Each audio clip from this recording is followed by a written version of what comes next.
saya Anggian Mustianto, mahasiswa dari Universitas Negeri Semarang, jurusan Pendidikan Guru Sekolah Dasar. Baik, maksud kedatangan saya di sini adalah untuk meminta izin sekaligus melaksanakan wawancara Pak, terkait supervisi akademik, pedagogi guru serta manajemen tugas sekolah yang dilakukan di sekolah SDG ini. Baik, mungkin sebelumnya Bapak bisa kenalan terlebih dahulu. Nama saya Zulaikan, asli dari Garut juga, dan megang di SD ini baru 2 tahun. Baik Pak, apakah langsung bisa melanjutkan ke sesi wawancara? Bisa. Baik, Pak. Untuk pertanyaan yang pertama mengenai bab supervisi akademik, untuk pertanyaan pertama yaitu Pak, bagaimana penerapan ataupun kegiatan nyata yang dilakukan oleh Bapak terkaitannya dengan kegiatan supervisi akademik? Supervisi akademik yang saya lakukan itu terprogram per semester 2 kali, yaitu dilaksanakan sebelum tengah semester, penilaian akhir setengah semester, dan penilaian akhir setengah semester. Sebelum dilakukan supervisi akademik, guru yang akan di supervisi kita kasih tahu, dipersiapkan, kemudian hari berikutnya langsung dilaksanakan supervisi akademik, dan hari ketiganya dilaksanakan observasi tugas. Terima kasih. Untuk selanjutnya, apakah Bapak ini mengalami kendala dalam melaksanakan kegiatan supervisi akademik? Kalaupun ada, apa saja Pak? Kendala ini kan merupakan program baru yang gurunya belum ada sih. Nah, jadi banyak guru yang merasa canggung kalau waktu mengajar bikin proyek. Lalu selanjutnya, bagaimana cara Bapak itu mengatasi permasalahan tersebut agar kegiatan supervisi akademik ini tetap terlaksana dengan lancar? Oh, gitu. Setelah dikasih penjelasan, dan ini merupakan kegiatan rutin yang dilaksanakan kepala sekolah, jadi mereka memahami juga.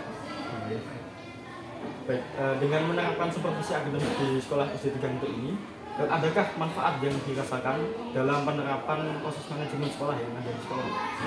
Banyak sekali, terutama untuk persiapan akreditasi kelas otomatis terpenuhi semua. Terus peningkatan kualitas pembelajaran juga meningkat. Terkait dengan kualitas pembelajarannya, ya, karena sudah direncanakan. Iya. Baik, salah satu fungsi dari supervisi akademik adalah untuk perbaikan atau improvement dari kondisi belajar mengajar di sekolah. Nah, dengan melihat kondisi sekolah yang sekarang ini, adakah hal yang perlu dibenahi Pak kaitannya dengan kualitas atau situasi belajar mengajarnya? Masalah yang utama adalah penggunaan media itu audiovisual, karena kebanyakan guru yang di sini itu rata-rata desktop, jadi penguasaan IT belum pernah dipercaya. Terkait dengan keterampilan dari guru-guru. Iya. Tapi kalau dari segi fasilitas juga mendukung ya? Oh, di sini sudah mendukung. Laptop ada 4, Chromebook ada 10, proyektor ada 4. Oke Pak, selanjutnya mengenai topik peran dan fungsi guru. Pertanyaan pertama, bagaimana sistem pembelajaran yang digunakan di kelas ini Pak agar dapat memotivasi siswa untuk belajar dengan lebih baik? Di sini menggunakan, setelah saran dan pasaran ada, teman-teman menggunakan algoritma, sekalipun belum begitu menguasai, dan itu sangat menarik minat anak. Jadi melalui media ya. Apakah media itu sendiri dibuat oleh guru sendiri? Ada yang dibuat guru sendiri, dan sekarang kebanyakan teman-teman menggunakan media. Jadi disesuaikan dengan tingkat kelasnya ya. Karena memang anak-anak suka yang lebih menarik. Iya. Baik, selanjutnya Pak, bagaimana peran guru jika terdapat siswa yang mengalami suatu permasalahan sehingga akan berdampak pada proses belajarnya? Nah, itu termasuk ke ranah bimbingan dan menyeluruh. Di situ ada klasifikasi dari permasalahan apa yang dialami anak, nanti dikomunikasi. Kalau bisa diselesaikan dengan anak itu sendiri, diselesaikan dengan anak sendiri. Tapi kalau tidak bisa, nanti dia dikonsultasikan sama orang tua. Perlu konsultasi dengan orang tua serta bimbingan dari guru sendiri. Terkait referensi dari pembelajaran, apakah guru selalu membagikan kepada siswa sebelum memberikan penugasan atau praktik atau materi, atau siswa dibebaskan untuk menjelajah materi dari buku atau media sendiri? Buku referensi juga digunakan, cuma sebagai unsur penunjang kita tetap menggunakan panduan utama.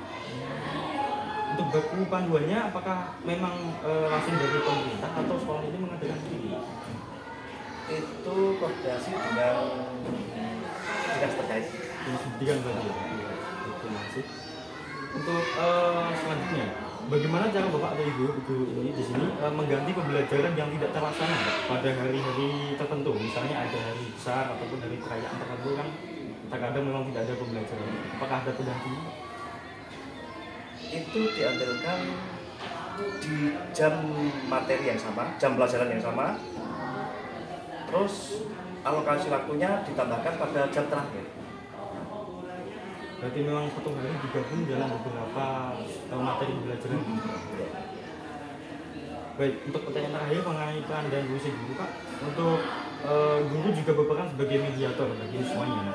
Bagaimana langkah yang dapat diambil oleh guru dalam menangani anak didiknya yang mengalami kendala-kendala yang dapat menyebabkan kegagalan ataupun penyesuaian diri di sekolah? Itu dengan cara pendekatan personal.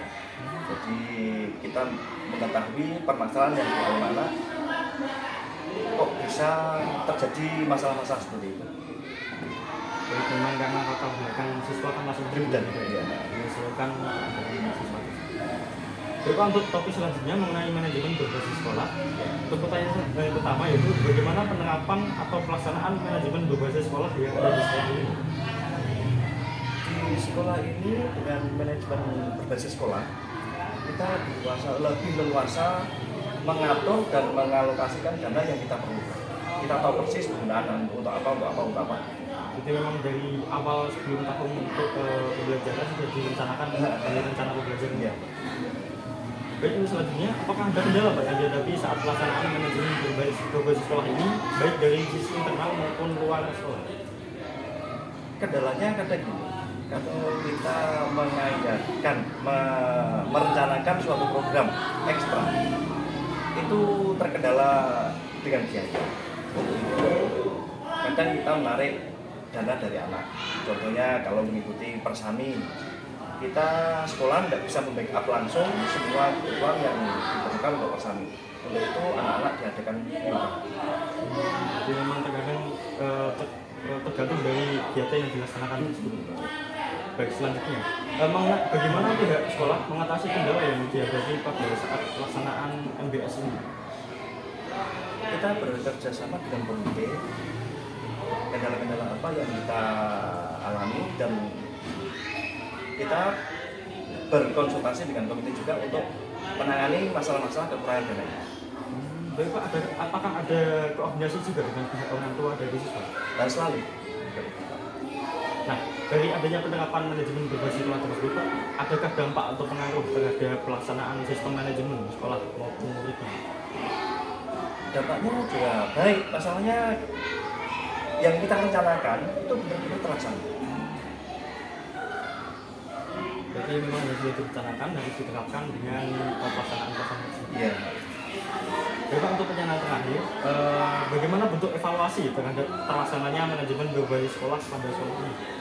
Setelah melakukan beberapa rencana kegiatan dan evaluasinya, yaitu kita melihatnya di nilai akhir nilai ujian anak kelas 6 itu rata-rata di sini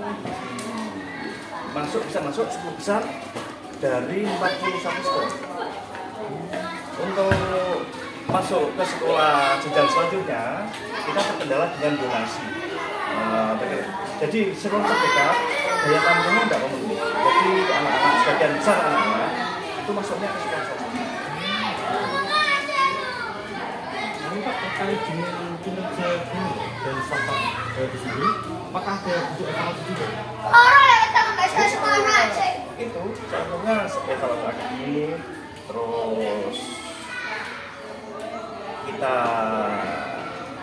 musyawarah bukan lah untuk memecahkan masalah-masalah yang perlu dipecahkan yang dialami rekan-rekan. Baik, terima kasih Pak. Baik, itu tadi pertanyaan-pertanyaan dari wawancara ini Pak. Saya mengucapkan terima kasih banyak atas kesediaan Bapak untuk melaksanakan kegiatan wawancara ini, sehingga saya dapat memenuhi tugas kuliah saya mengenai mata kuliah manajemen sekolah. Sekali lagi saya ucapkan terima kasih banyak. Sama-sama. Baik Pak, untuk bukti kegiatan ini saya minta ke rekan